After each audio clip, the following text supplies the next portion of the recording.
Can I start now? Yeah, we are live. I just introduce a few words for our audience. First of all, welcome everybody to this oral presentation session with the title Rural Transformation, Gender and Livelihood Dynamics. My name is Jana Jurband, and I am from the Department of Agricultural Economics and Rural Development of the University of Göttingen, and I have the pleasure to moderate through this oral presentation session. And yeah, the presentations as well as the posters also, they cover quite a range of related topics within this spectrum.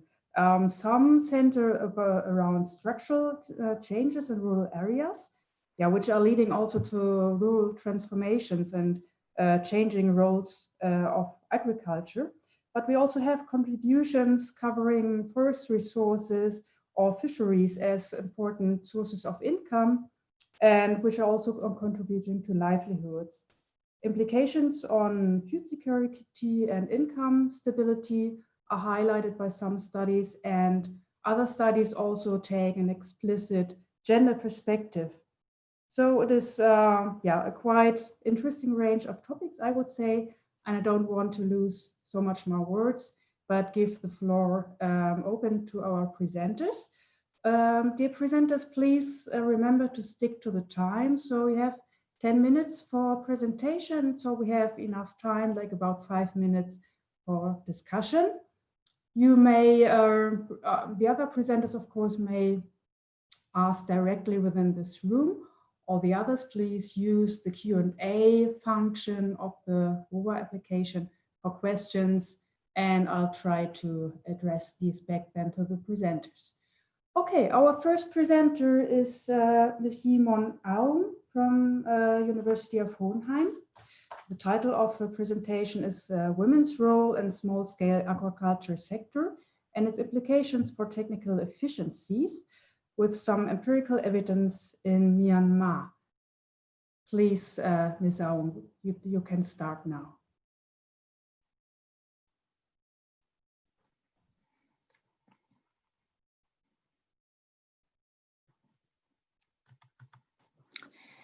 And hello, good afternoon, everyone. And my name is Yimon Aung. I'm a PhD student from University of Hohenheim. Today, I'm very pleased to share some of my research findings with the title of Women's Role in Small-Scale Aquaculture Sector and its Implication for Technical Efficiency, Empirical Evidence in Myanmar. And firstly, let me present briefly about aquaculture sector in Myanmar. First, we can see the world map. The yellow color indicates the 16 major aquaculture producing countries across the world. Among them, Myanmar is included, and Myanmar is ranked number 9 among these major aquaculture producing countries based on their aquaculture production according to the FAO 2020. Aquaculture sector in Myanmar is considered as a major contributor after the agriculture sector to employment opportunity, income generation, and livelihood activity of the household. But however, aquaculture fish consumption is still below the data origin fish consumption due to the dominant by single fish type and the smallest share of fish production area. We can see in the figure. Aquaculture fish production account for only 21% of the total fish production, and the rest of the percentage is occupied by the other fish resources, especially for freshwater and marine capture fish resources. And the dominant fish species is the rockwood fish species, and then constitutes around 70% of the fish. And compared with the other major aquaculture producing countries, especially for neighboring countries like Bangladesh and Thailand, very little is known about the Myanmar aquaculture sector until 2011 due to the 5 decades of the economic and political isolation from 1962 to 2011. But however, since 2012, Myanmar aquaculture sector are emerging as a critical time and against a backdrop of reform initiated in 2011. And one of the government policy also aimed to promote the greater diversity in agriculture sector, including the fish farming activity And in order to promote the intent for property reduction and rural development. Along these government policy changes, small-scale agriculture sector in Myanmar has largely potential to contribute to improving the livelihood of households in Myanmar and is important in meeting the growing fish demand. And according to the development in 2015, despite the significant contribution of the small-scale aquaculture sector in Myanmar to local and regional markets, providing the increased income and nutrition security, but the literature on the small-scale aquaculture sector in Myanmar is very extremely rare. At this point, firstly, a relevant question for the policymaker is whether and how small-scale aquaculture sector can be made more technically efficient and achieving either the current output level with fewer imports or more output with the current import level. At the present time, small-scale fish farmers face the several constraints, such as the land use policy restriction, escalating the price of import that or access to credit. It prevents then utilization they are pond as efficiently as the large-scale fish farmer. Due to the first, this study we will focus on measuring the technical efficiency from the import-oriented approach. In addition, technical efficiency of the farmer is influenced by the combination of the social, economic, and environmental characteristics of the fish farming household. Among from the different aspects of the influencing factor, the study will mainly focus on the social aspect, with a focus on gender perspective on technical efficiency. While in this study, we want to focus on the social aspect of the technical efficiency. Now I want to continue to present about it.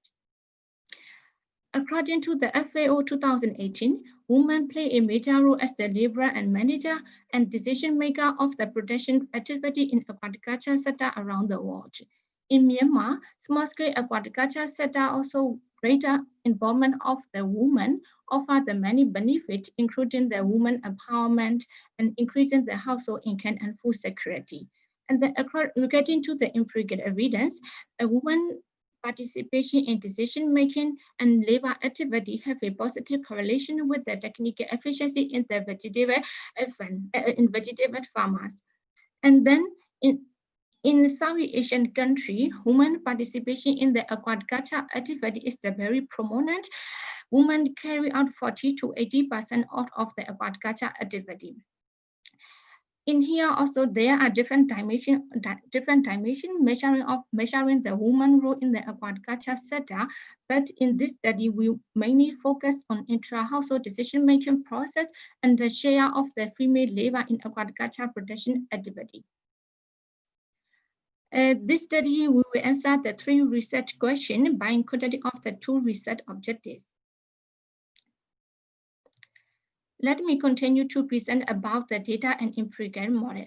Our analysis relies on 440 small-scale fish farming households collected during the Aquaculture Performance Assessment Baseline Survey in 2019, conducted in 3 townships in ARD region.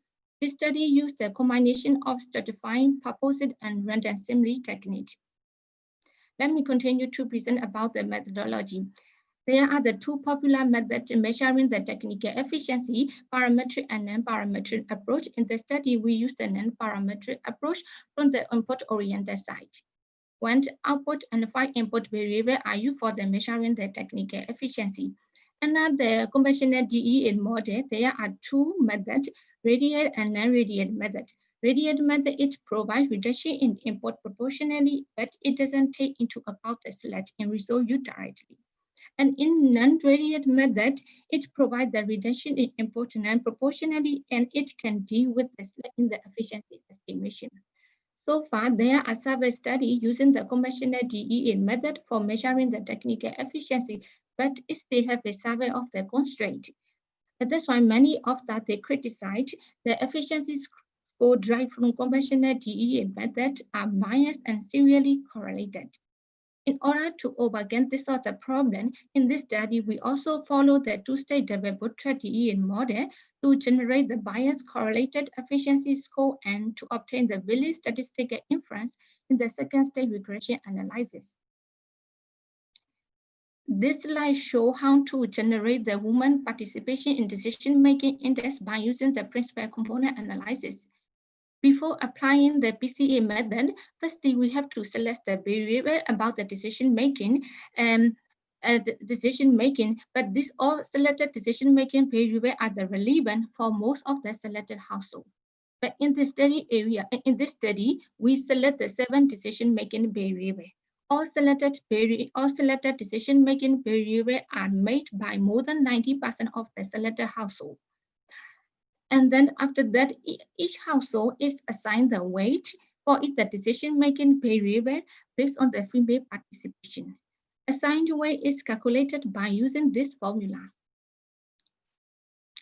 Now let me continue to present about research and discussion. This figure shows technical efficiency score derived from the radiate conventional DEA method. Every DE score is the 0.55. Indicate selected small-scale household in the study area, they can reduce their input level approximately 45% without changing their output level. And the second figure shows DE score derived from the non-radiate model. Average DE score is the 0.4. If we compare these two figures, DE score derived from the radiant model is the 50% higher than the DE score derived from the non-radiant model. This result highlights that this radiant conventional DE method, it doesn't take into account the select and its lack of the discriminative power. That's why radiant DEA score is the higher than the non-radiant conventional DEA method. And then we can see this figure. This figure represents the bias correlated technical efficiency score derived from the Ultra DEA model. If we compare this graph with the DE score derived from the radiant conventional DEA method, and if we can see the DE score derived from the radial DEA model is 10% is a 10% higher than the bias correlated DE score derived from the Botra DEA model. This result also highlight that the DE score derived from the radial DEA model are the overestimated if the bias are not adjusted. Ms. Aung, can you please remember to finish within the next 2 minutes, yeah? Yeah, and then this figure showed the women participation in decision making. Regarding the figure, we can see women participation in decision making in the range the scale from 0 to 1. 0 mean no woman participation. 1 mean only of the female participation. Regarding the figure, most of the selected household female participation in decision making is high. And now let me present about the estimate result derived from the bootstrap truncated regression analysis. Is the dependent variable is the bias correlated technical inefficiency score, and the coefficient, the positive coefficient sign indicate the source of the technical negative technical efficiency, and then is the vice versa. And in this table, we only highlight the two main variables. The first one is the woman participation in decision making, and the second one is the share of the female labor. And then we can see woman participation in decision making in there has a positively and significantly relationship with the technical efficiency. And then the share of the female labor also has a positively and significantly influence on the technical efficiency. And then the other a significant variable in the model, we can see the fish family practices and the coefficient of the both sides. Also, they are the main significant shifter to improve the technical efficiency. Now, let me conclude my presentation. And regarding to the result, small-scale selected household in the study area, they are producing their fish family under the protection frontier, indicating there is a room for improvement if the current input level and technology are maintained. That's when the government, they should disseminate the information through the effective extension service to the farmer with the lower technical efficiency level to catch up the best management practices. And then the government also, they should consider cooperation with the local international organization and research institute to develop a proper fish feeding formula and with good feeding practices. And then regarding to the gender role, women's role is also one of the critical strategies for more efficient resource utilization and that maximize output. Finally, Government they should consider program and policy aimed at increasing the productivity of the small-scale agriculture sector.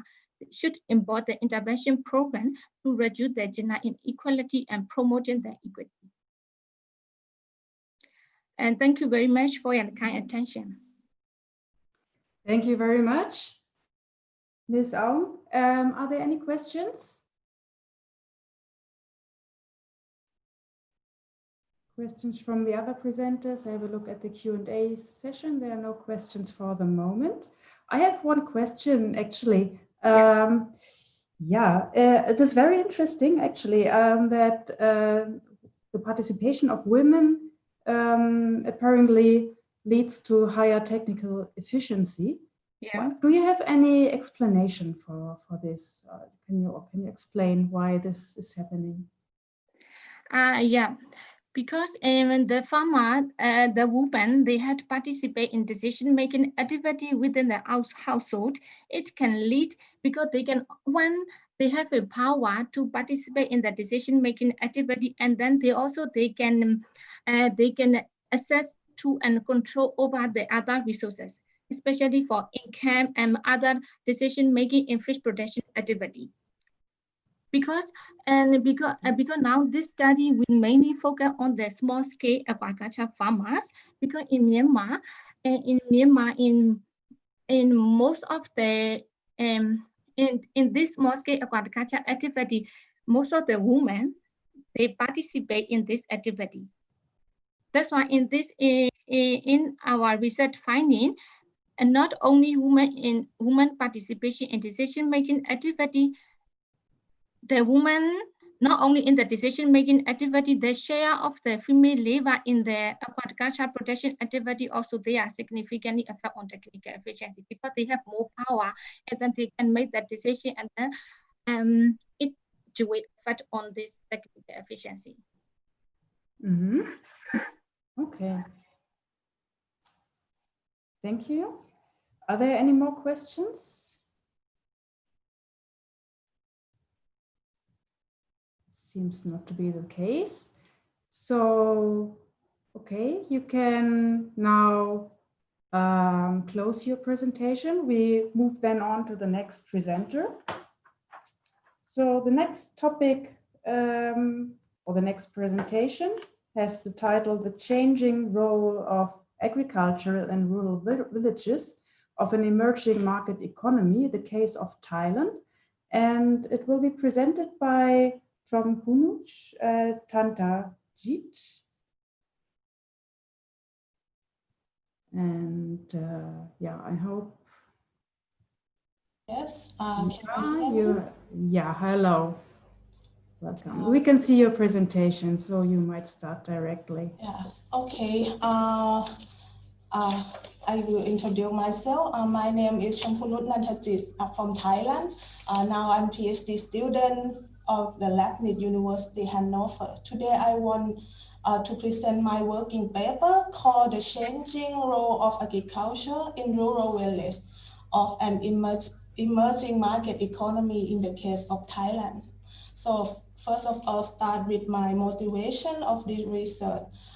In the past, Thailand economy relied a lot on agriculture, but nowadays there is, when we have economic development, agriculture become less and less important, as you can see in the graph here. The GDP share of agriculture is reduced from around 36% to 8% in 2019. After that, many in the certain time, many of people in rural area which they are mostly belong to agriculture sector start to have perception to shift out from agriculture. So they mostly go to do the wage employment or migration outside. Also the agricultural household, like in rural household, they are less important of agricultural income. But why we have to investigate here? Because for many of literature said that when the Thai people in rural area who are working outside facing economic shock, such as a financial crisis, something like this, they will come back to do agriculture as their safety net. So in this research, I have objective to investigate rural household in the long term of livelihoods, how they change by focus on agriculture. And the second is I would like to forecast rural villager decision, whether they will come back to do agriculture or not if some of the key income variables change. So for the study area, I use one of typical village in rural Thailand, center of Thailand in Phetchabun. The Phetchabun province is located in the middle of Thailand exactly. And the data I use is the household level data collect from qualitative structure questionnaire. Is like 2 survey web, a village census in 2009 and 2018. In photo, you can see whole of the village that we do all census there. So for methodology, mostly I use descriptive analysis to check on people livelihood in rural area. And secondly, I use positive mathematical programming to forecast how people decision on the activity, generate income activity. So the advantage of the positive mathematical programming or PMP is they can simulate activity, what people do in currently time, and also if I change the variable, so like some policy come, you can know that how people react on that. So in this case, my policy scenario is one pull factor and one push factor. Pull factor is, as I use, is increasing of main crop price. I have assumption that if the main crop of people there, the price is increased a lot, it should bring people back to do agriculture. Another scenario is minimum wage increasing. This is a push factor that if minimum wage is increasing, people should be go out from agriculture. So let's check what happened in my result. So this is the result of descriptive analysis. I found that the well-being of rural household in 2009 and 2018 is changed a lot, like twice during 10 years. Income per capita here increased around twice, and also poverty household ratio decreased from 54% to around 28%. However, the debt per capita is increased a lot and increased almost also more than income per capita. And also, if we see the Gini coefficient of income per capita, we can see that from 2009 to 2018, it look like have more inequality in 2018. Also, the land use have higher inequality in land use. Let's see the occupation of the villager population. As you can see in 2009, in the green area is people who still belong to agriculture. And 2018, you can see that less people do agriculture occupation, especially people who are less than 50 years old.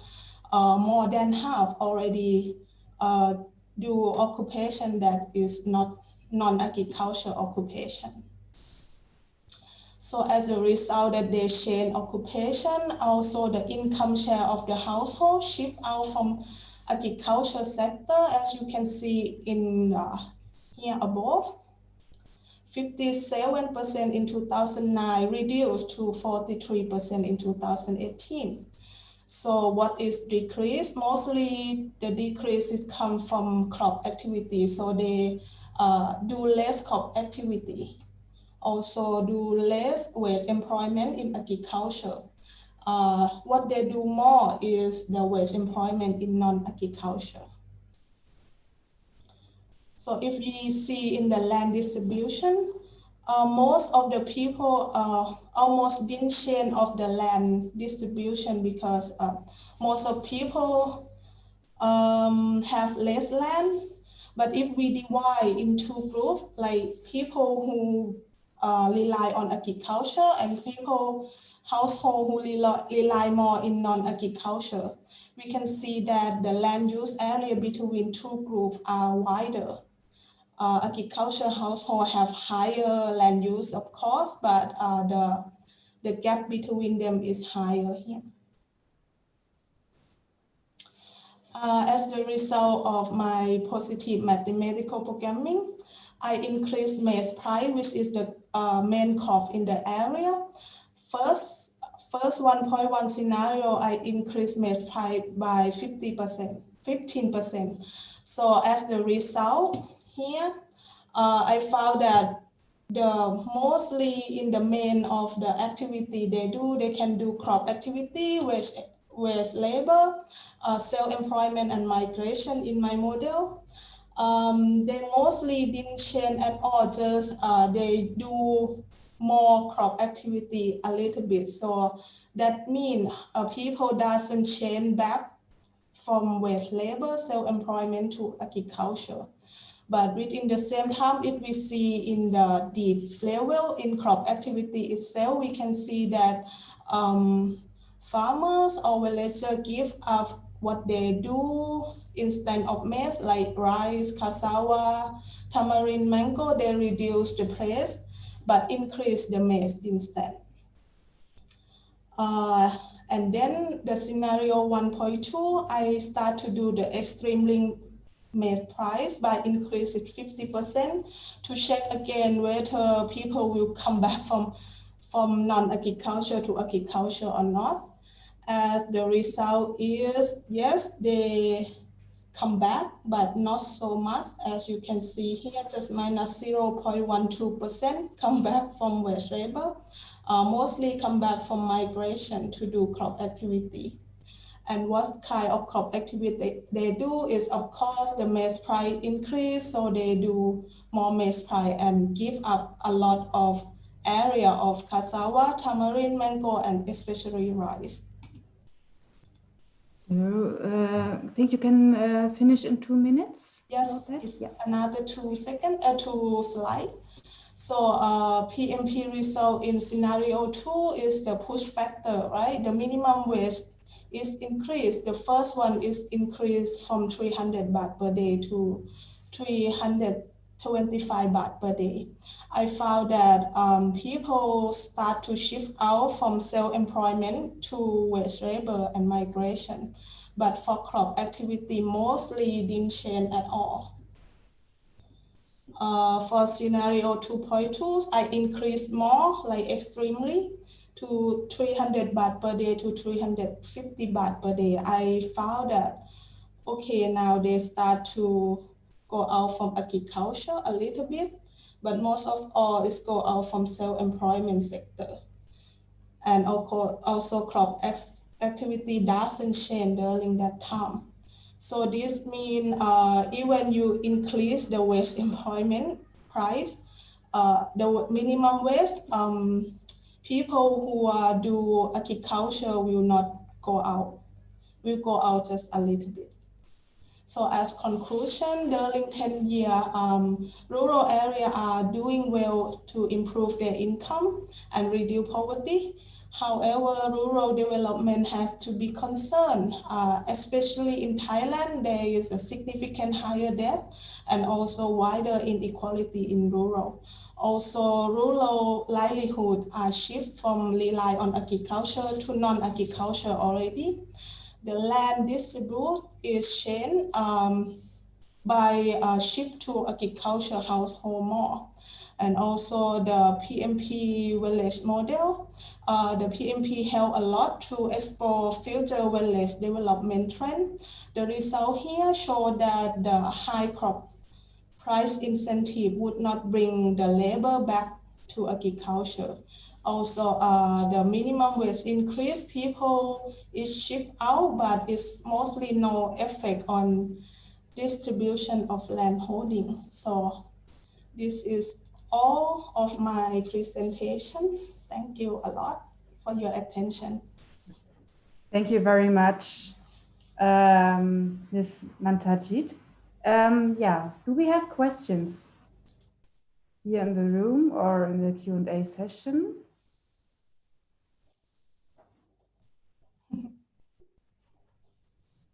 At the moment, I don't see any questions. Well, I would have one. So this is really impressive to see how here structural change is really going on, apparently. So agriculture takes a minor role over time, it seems to be. So, and I think you mentioned also that this has implications, of course, for the village. It seems that the population is aging also. What do you think?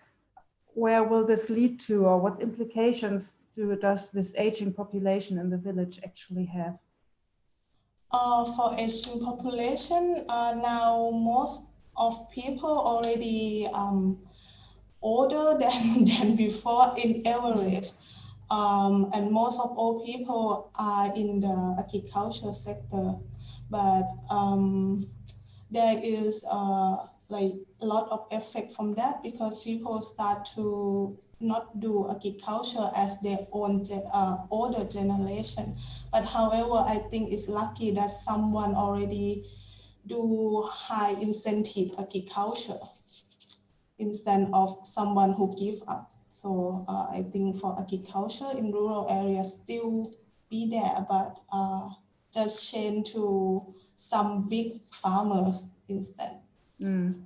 So for the youth, do you think are there still prospects, future prospects in agriculture? From my observation and also in my generation, most of people they have perspective on agriculture as they respect agriculture people, but they cannot do because they born never do agriculture before. Yeah, so when they want to go back, they're struggling to go back also because they never grow like maize by themselves or something like that. So it's quite tough for them to go back, and their skill is not belong to agriculture anymore. Yeah. I see. Thank you. Any more questions? I'd like to ask a question. Yeah, please. Maybe two question to better understand. I don't know. Maybe you explain it that I miss it, the explanation. I just to understand what is the main cause of this increase of the debt in the, because I can see that the debt is higher now. And then another question is related to the decrease in agriculture, in how much the land holding mostly by few wealthy person can also impact on the practice of agriculture. Let me tell you about the debt first. Actually, during the time 10 years ago, during the time, a lot of government subsidy and government support in the we call village fund project.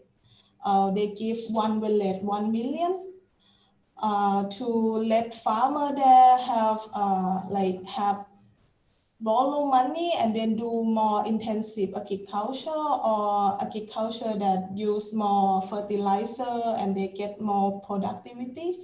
The thing is, after that, people start to addict to the debt because they cannot go out from the debt. They borrow money and then they produce. And if they produce good, of course, they can pay back the debt, but some year there is a lot of like kind of climate shock for them, and then they cannot pay back the debt. So is the circle of debt is become bigger and bigger because most of them cannot not so good at saving, so they cannot use saving to pay the debt instead. So that's why the amount of debt of them increase. Also, many after village fund project number one, they also have village fund village number two, and also have the sub-district level fund, and also have a cooperative fund from that. So there is like a chance that they can do have higher and higher debt especially in Thailand. For the second, can you repeat the question again? The second is about how much the possession of the land by just few wealthy person is also limiting the involvement of people in agriculture. Please, a very short answer, so we have to go on. Sorry. Okay. Actually, the land there is limited because there is the forest area before, and people try to claim the land by themselves, and then the government start to control them. So they have only not so much land for per one household. It's like less than 1 hectare per one household. Mostly of them, like 40% of people, yeah, except someone that come before or buy more land from the neighbor. Okay. So, yeah, thank you very much. I just see that there is another question in the group chat, but we have some time constraints. So I hope you will not be too angry when we have to move this. Maybe you can address this question later on personally. Yeah. Okay. So the next presenter is Esther Warungi, and she will present about forest dependence and household food and nutrition security in Kenya. Please, Ms. Warungi, the floor is yours.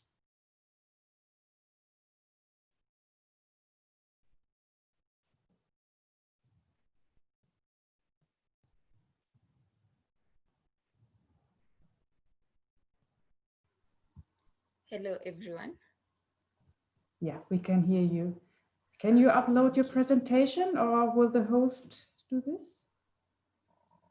I had shared it and they accepted to upload it because I have a problem with internet. The broadband is not okay. So I'd break if I'll have a live presentation. Okay. Yeah, just go on. Yeah. Mm-hmm. Okay. Yeah, now we can see the slide. Yeah. Okay. So my name is Esther Warungi, and I'll be making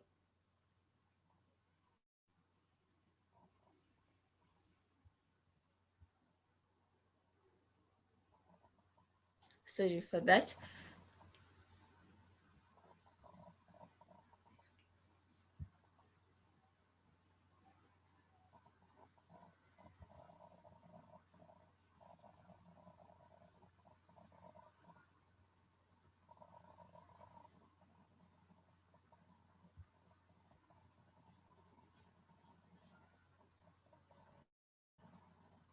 This is Esther Warungi. Thank you for finding time to join in this discussion. Today we are going to talk about forests and food based on a study that we have been conducting with my colleagues Josiah Ateka and Robert Beche from the Jomo Kenyatta University of Agriculture and Technology, Nairobi, Kenya. Our presentation is structured in 5 sections. That is the motivation of the study, the research questions, the methods, the results section, and the key messages.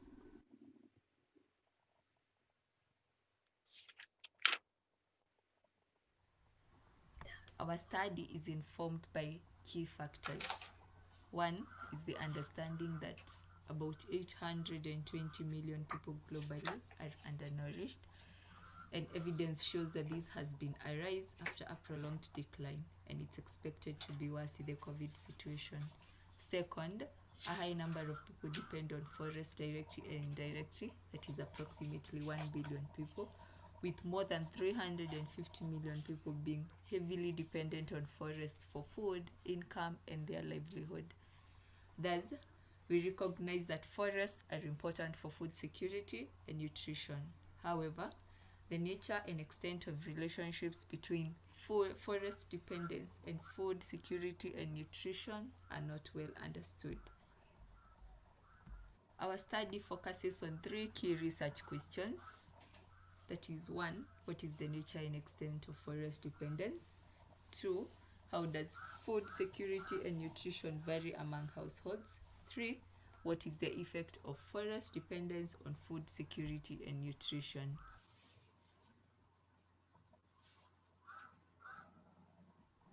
In this study, forest dependence was estimated using 2 indicators. 1 is the number of forest products extracted, and second is the value of forest products extracted in Kenyan shillings. Food security and nutrition was measured using Food Insecurity Experience Scale and the Household Dietary Diversity Score. We collected data using a number of key informant interviews, focus group discussions, and a survey of 924 households, all from 30 villages in Mount Elgon, Kenya. Mount Elgon Forest Area is of great significance. It is one of the major water towers in the country. However, the area has suffered ecosystem degradation and high levels of food insecurity and malnutrition. We link food security and malnutrition using the Poisson regression model and correct for potential endogeneity using the 2-stage residual inclusion procedure. Our results show that most of the households engaged in forest extraction. Among the products extracted included fuel wood and fruits and vegetables. Other products that were extracted included livestock feeds, medicinal plants, and other forest products. The main aggregate value of the product extracted from the forest was approximately 124,961 Kenya shillings, which translates to about $3.4 a day. This suggests that forest dependence really has an implication for food security and nutrition. We further disaggregate our results based on household categories, that is, those that are male-headed and those that are female-headed. Male-headed households are more likely to collect fuel wood compared to their female-headed households, and this is likely to be explained by the presence of a huge firewood market in the area. We also note that female-headed households are more likely to collect wild vegetables compared to the male-headed households. Results show that the area has a high food insecurity situation, with the food insecurity experience scale scores ranging between 3.8 for the wealthiest households and 5.2 for the poorest households. The dietary diversity is also low, ranging between 6.4 for the wealthiest households and 5.9 for the poorest households. And this trend is also consistent when comparing the male and the female-headed households, where the male-headed households have a higher food security score and a higher dietary diversity compared to their female-headed households. Our econometric results show that forest extraction is important for both food security and household dietary diversity. However, forest extraction based on the number of forest products extracted has a negative influence on food security. Further, We note that asset value and household expenditure both have a positive influence on food security and household dietary diversity. We also know that transaction costs in terms of the distance to the forest has an implication and a positive one on food security and nutrition. Based on our findings, we conclude that there is high vulnerability to food insecurity in the area, as shown by the food security and nutrition indicators used. Second, the transaction costs associated with forest dependence are an important aspect of food security and nutrition. Also, we identify significant gender disparities in forest dependence and food security and nutrition. And lastly, we conclude that the household decisions on the nature and extent of extraction have important implications for food security and nutrition. We wish to acknowledge these institutions for their support during the conduct of this research. Thank you.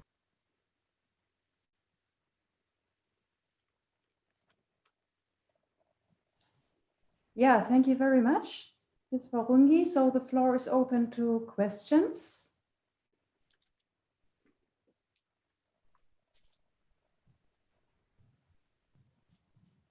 Please go ahead. We have time for 1 to maximum 2 questions.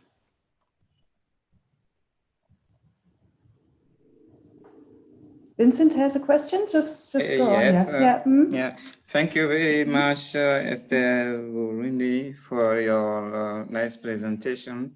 I just want to ask you some more explanation about the gender disparity. How can we explain these differences?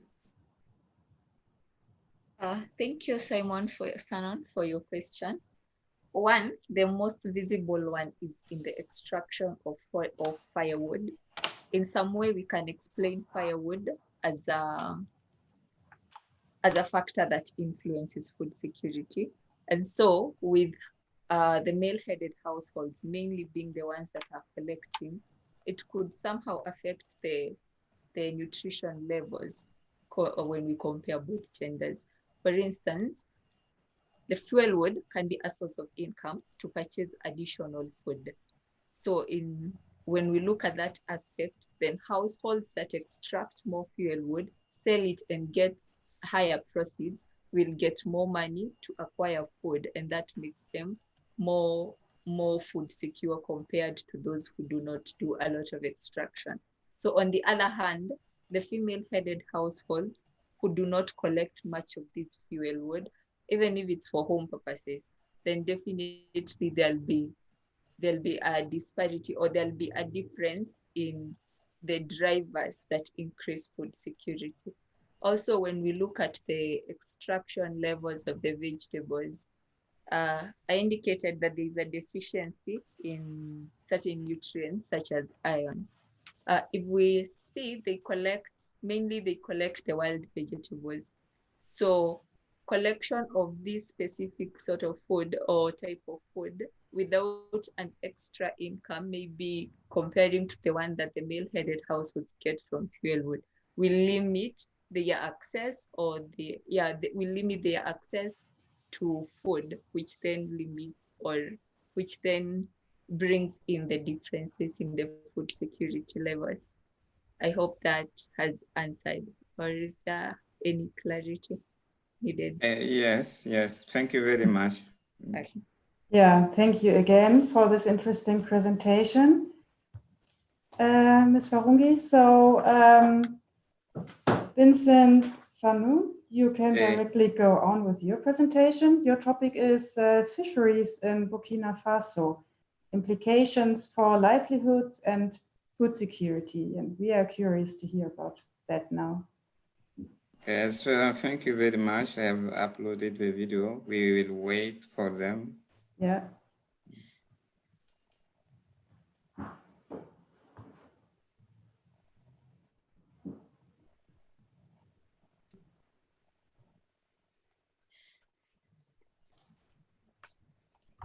Yeah, we can Good see it morning offline. and welcome to my presentation about fisheries implication for livelihood and food security in Burkina Faso. For this presentation, I will describe the context of the study and my method. And for the result, I will focus on fishermen livelihood strategy, the livelihood outcome, and also fish farming niche development in Burkina Faso. In Burkina Faso, the fisheries and aquaculture belong to the Ministry of Animal and Fish Resources, and the department in charge of this sector has the mission to improve fisheries development based on the national strategies in order to reduce poverty and also to provide more livelihood in rural sector. The sector has the potential to contribute to food security and by providing employment, income, and also reduce poverty. In our previous research, we highlighted multiple pressures on aquatic resources, and this creates a need for alternative livelihood. Hence the importance of this study about fishermen livelihood in Burkina Faso. From this graph, we can see that fish production is slightly increasing in Burkina Faso, but the country still rely on fish import, and the share of aquaculture is still very low, about 400 ton. From also this graph, we can see that the contribution to the global GDP is very low. However, the fisheries and aquaculture provide a job to more than 1,000 fishermen and other actors in Burkina Faso. From this figure, we can see that there are multiple pressures on aquatic resources like dam building, also agriculture, and illegal fishing. And this affect fisheries and fish and limit the contribution to the actors' well-being. So in this study, we are using the sustainable livelihood approach to analyze fishermen livelihood strategies based on the income from different sources, the time they are allocating to different activities, and also how they use the income from fishing in different expenditure headings. Regarding food security, we'll focus more on the income level and also fish consumption in a fisherman household. So we carried out our study in Burkina Faso, which is a West African landlocked country with very few perennial water bodies. Therefore, more than 1,600 dams have been constructed in the country in order to face water scarcity and also improve the rural population livelihood. We collected our data in 3 study areas, which are in different river basins in Burkina Faso, and also implementing different fisheries management. In Musodougou, it's more a private management, a concession. Kubri, the access is more free. It's an open access. While Suru is one of the main fishery in Burkina Faso, because of the high economic interest. So we had 200 for interview with semi-structured questionnaire with fishermen household. Additionally, we perform qualitative interview with 40 actors in the sector. Our results show that fishermen are diversifying their activities, and we can see also that the importance of the time allocated to different activities is also consistent with the importance of the income they gain from these activities. In both cases, we can see that agriculture, fish selling, and animal breeding are the main activities of these actors. Regarding the allocation of fishing income to different expenditure, we can see that they invest in different income generation activities, and they also use this income for food supply and also improving health, education, and improving the living environment. So regarding the livelihood outcome, we described the income gain by the actors, and we can see that the income is higher in Kubri, followed by Musodugu, and the income from fishing is almost half of the global income of the fisherman household. Fishing contributes also to improve the nutrition of fishermen household. You can see that on average, the household consume 25% of fishermen catches, but there are some differences. The more the importance of commercial fishing, the less is the percentage, the share of the catches consumed by the household.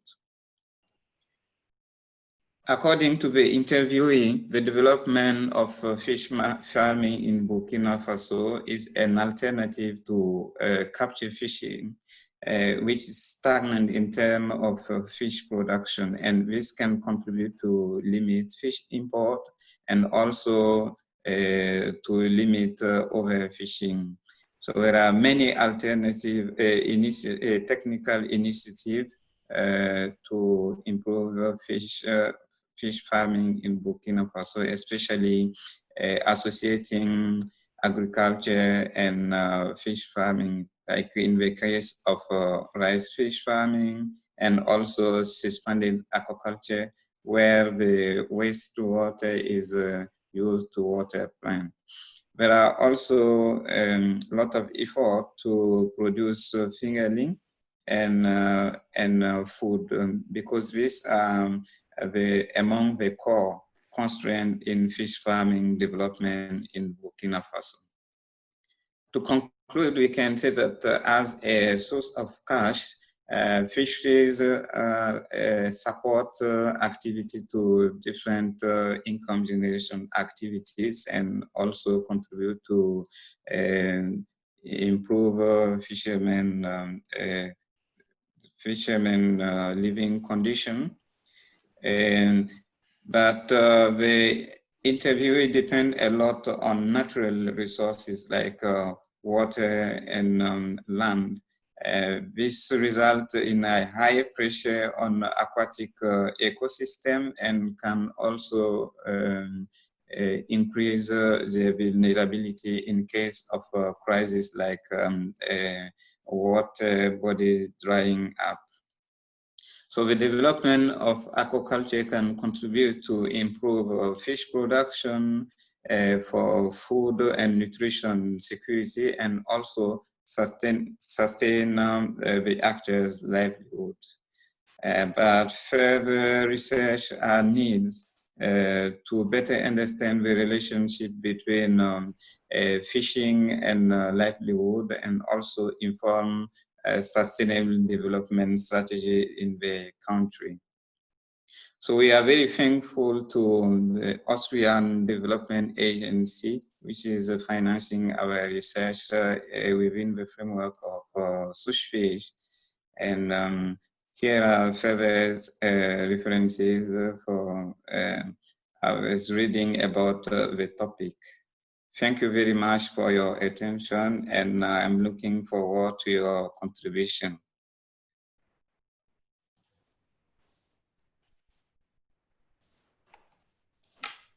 Thank you very much, Vincent. You are welcome.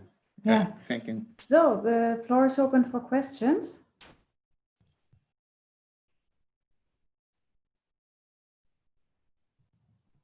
When you have any questions for Vincent's presentation, please go ahead.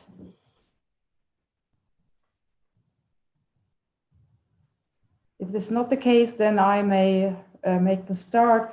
I'm very interested in how actually this capture fisheries in Burkina Faso is managed. Is it a kind of typical open access situation, so that it is actually no real management, like this is a common pool resource, isn't it? So, and is there any community management about how is who has the right to catch so and so much fish or so, or is it pure open access here? And in Burkina Faso, mainly for the type of management. In my presentation, we have like 3 cases. We have the open access. There are also concession. So this is more private management. And the government has a contract with an association of fishermen. So these fishermen, they have their own role for accessing the resources, for exploiting, but at the same time, they have to respect the national regulation about fisheries. So in the high fisheries with high importance economic, they have also specific management, but based also on national regulation. In fact, the open access is not so common good, like, but because they still need to have like a fishing permit before going to fish, but the accessibility is more easy compared to the other fisheries. There is a fourth management type, which is in the protected area. And in this protected area, there are some guided who are managing the fisheries, like also more private system, and people can just go to fish them there. This is organized like in hunting. So we have these 4 types of fisheries management. Mm-hmm. Okay, thank you. Yeah, you're welcome. Yeah. Any more questions? Vincent. If this is not the case, thank you again. And we go on to the last presenter, Hawin Suang from Leibniz University Hannover will present the presentation with the title Labor Markets and Income Stability of Smallholder Rubber Farmers, Evidence from Southwest China. Hawin, are you ready to start? Yes, I'm ready. Can I start now? Yeah, you can start now. Okay, good afternoon. My name is Hao Wenzhuang. I come from Leibniz University, Leibniz Hannover University. And the topic today I would like to present is labor market and income stability of smallholder rubber farmers, evidence from Southwest China. This is the outline of my presentation. I will start with the background. Okay, in Xishuangbanna, Southwest China, agriculture is dominated by natural rubber, and the area of rubber cultivation has tripled between 1992 and 2010. Yes, we can't see the presentation. Do you have some slides? already? Yes, I Yeah. have slides. Because we don't see the slides yet. Okay. Can you share them Yes. via share function? How about now? Yeah, now we see something. Okay. I will. How about now? Yeah, it's fine now. You can just start again. It's time enough. Yeah. Okay. So with the expansion of rubber cultivation in Xishuangbanna, rubber has made a great contribution to rubber farmers' income increase and poverty reduction. But however, on the other side, there are some downside effects could not be neglected, like rubber cultivation has made rubber farmers highly dependent on rubber cultivation, which makes rubber farmers vulnerable become to rubber price fluctuation. So once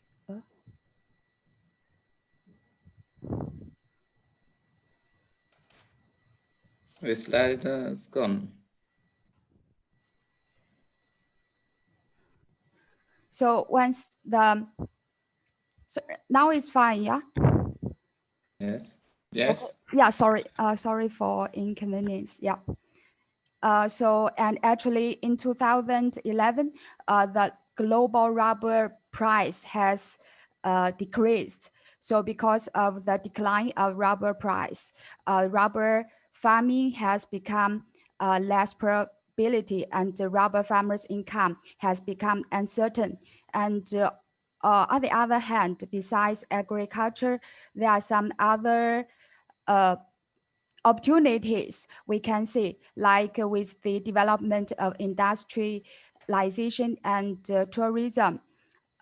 These sectors have created some new job opportunities for rubber farmers, and off-farm labor market are emerging in this region. So in order to mitigate rubber price and also rubber income loss, more and more farmers are involved into off-farm labor market. So based on this background, there are two objectives I would like to answer. The first one is to examine the factors influencing the participation of rubber farmers into off-farm labor markets, and also the intensity of off-farmer participation.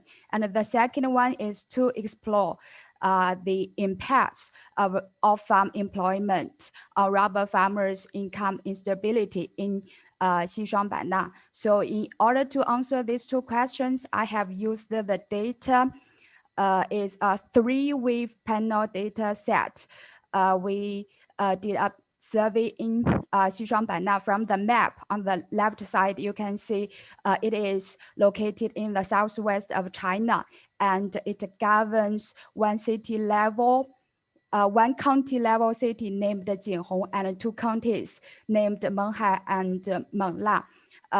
We did 3 times survey. So now we have detailed information and data about household activities in 2012, 2014, and 2018 by interviewing 612 households in this area. So in this section, I would like to show some descriptive analysis results based on the data. This table, it shows the different income source activities and also the number of households that have engaged in different activities. From this table, we can see that the total number of households who have engaged in non-farm self-employment and wage employment have increased from 2012 to 2018. And now we may curious about which kind of farm employment sectors or activities rubber farmers allocate their labor into. So from this table, it shows the wage employment activities by sector. From here, we can see more and more farmers are engaging into agricultural wage labor. and also some other service industries like hotel, catering, and trade services. This is wage employment activities by sector. This one is self-employment activities by sector. This table shows rubber farmers are more likely to be self-employment also in service industry. And this pie chart shows the changes of income share of different income sources among rubber farmers over time. We can conclude that rubber income share has reduced largely from over years, from 47% reduced to 17%. At the same time, off-farm employment income accounts for up to 35 of total income. So we from here we can say off-farm employment has accounted for a large proportion of whole income. This is the methodology I have used to do analysis. It is two-part random effects. The first one is random effect logic model, and the second is random effect OLS model. This table shows the comparison of basic household and village characteristics between households with and without off-farm employment activities. From the last column, we can see most of the variables between these two groups are significantly different. And this slide shows the result from our regression. From here, we can see that households with more laborers and laborers with more higher education level and household which is located in Jiehong area are more likely to participate into off-farm labor market, and also the intensity is also higher. And on the contrary, farmers with more rubber land, more share of rubber land and harvesting conditions, more shocks, and the distance to the township are less likely to participate into off-farm labor market. And in terms of income stability, we use income variance as an indicator. So this table actually shows, actually this table combine the compare the income variance between households with and without off-farm activities. So from the last row, we can see clearly that we can get that actually it seems like that the impacts of off-farm activities on income stability are not so obvious. But actually how it really works on income stability, we will further use PSM with difference in difference to estimate it. So now we'll come to my summary. So the first one is from the data, we can see that more than 64 of households engage in off-farm employment. And those off-farm employment has contributed to 45% of total income in 2018. And the number of laborers per household, level of education, and household located in Jiehong can increase the likelihood of off-farm labor market participation.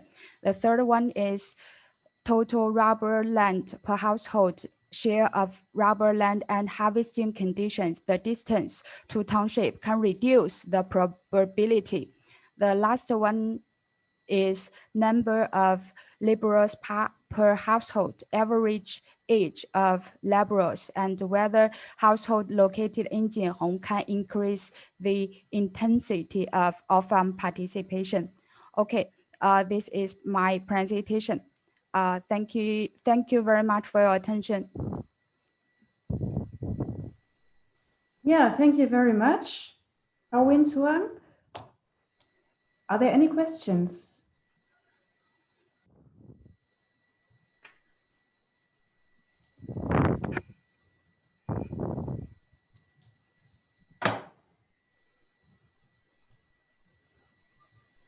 When you investigated or you want to investigate the influence of this development on the income variance, but also you're also checking for the influence on the total income?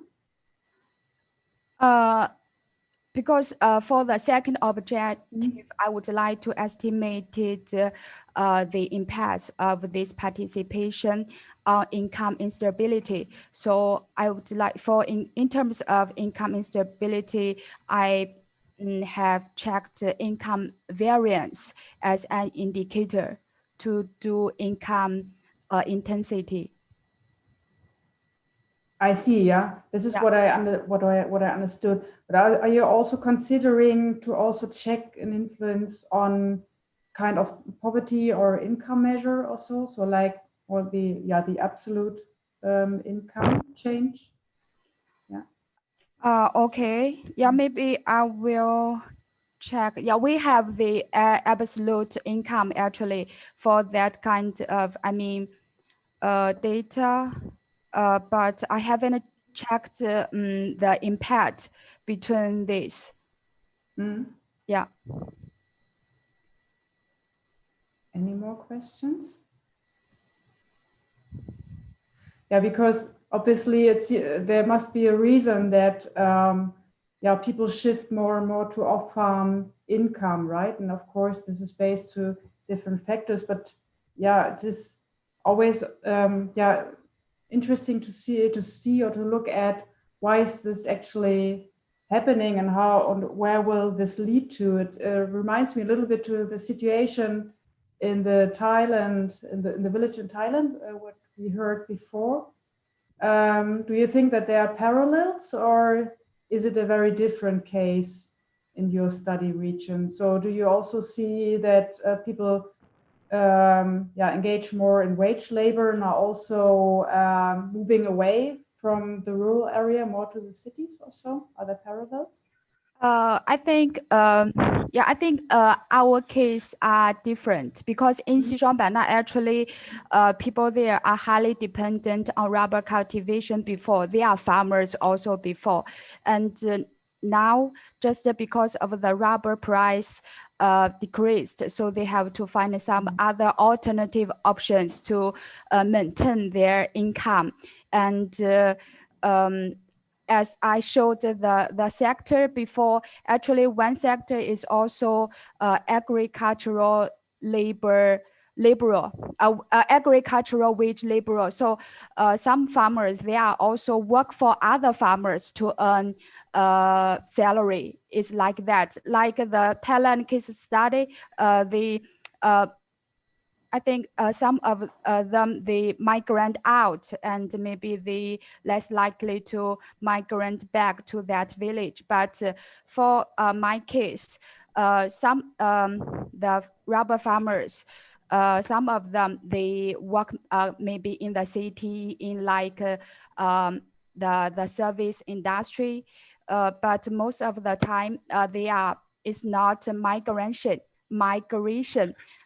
Maybe they will go in the morning to work and go back to the village in the night. And also they also work for some other like some external investors. They go to that village and rent the farmers' land, because nowadays farming is not so beneficial for farmers. So if there's someone who rents who would like to rent their land, the farmers also would like to rent out. So if there are some external investors to rent their land, those external investors may plant some tropical crops, and they also need some laborers. So these farmers can also work for these external investors to earn salary. So they also work as agricultural wage laborer. So I think the case not the same. So more labor stays in the agricultural sector, actually. I see. Yeah. Okay. Any more questions to Howin? Otherwise, we now still have some minutes, actually. We were short on time before, so we had to hurry up, but now we hurried up a lot. So maybe we, Esther Varungi, you can now address your question again to a former presentation. Your question was, one of the observation is that even with a rise in minimum wage, households shift from agriculture, but landholding remains the same. What implication does this have on land use? And this was a question addressed to our first presentation, actually, right? To me, yes, I would like to answer that question. Oh yeah, the second one, yeah. Yeah, the second.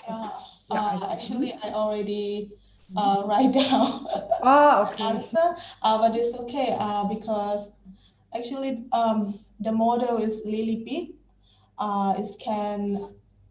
If I would say is my model is created as the objective of generate maximum income from all villager income activity. It's like they can do crop activity, maize, rice, tamarind, everything that they do there for the generate income, also with employment and things.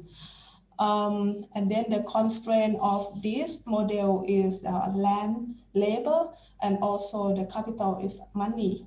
So after I do the result, and I found that the result of the land shadow price is quite really high compared to like 1 unit of land is have shadow price really high than 1 unit of labor shadow price of labor.